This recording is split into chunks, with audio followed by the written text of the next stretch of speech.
Hi guys, I'm going to be drawing the Powerpuff Girls. Let's start. First, it's Sue Blossom. Wait a sec.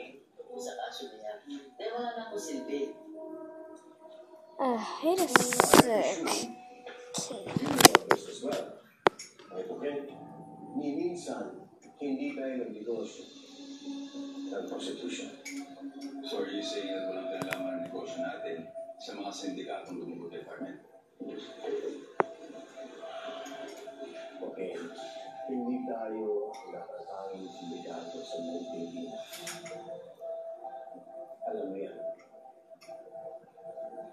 Special Susie Carmen.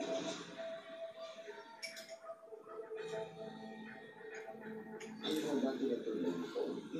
Mga darating na foreigners sa isang linggo. Dahil itong mga ito, kaya mapakala madama, ayos ko na lahat. Sigurado ko may impress sila. Ano ba, meron akong na-reserve na bagong lugar na bonggang-bongga. There's my Blossom first. Sa iyahain natin sa kanila. At saka isa pa, kailangan madagdagan natin yung ating class A. Diba? Madam, hinahinay na siguro tayo muna dyan. Alam natin na iniimbestigahan ang pagkawala ng Carmen, di ba? Basta ang alam ko, tapos na yung case na yun.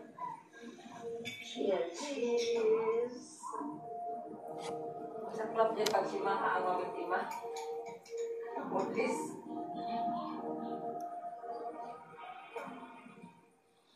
Parts, si Lola kawawa no? Parang nag-uulyanin na. Tinawag kang attorney kanina. Oras ang kalaban ko dito, Pards. Kapag hindi ko pinahigit kami, maaari may magyama ng mga.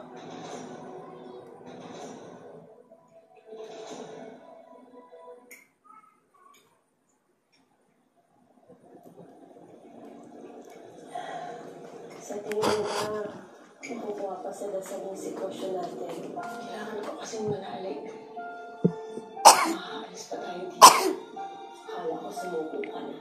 Alam ko wala ko. If you want to see me do part 2, just go to the other one because my iPad is almost out of battery. So just stay tuned for part 2. Bye.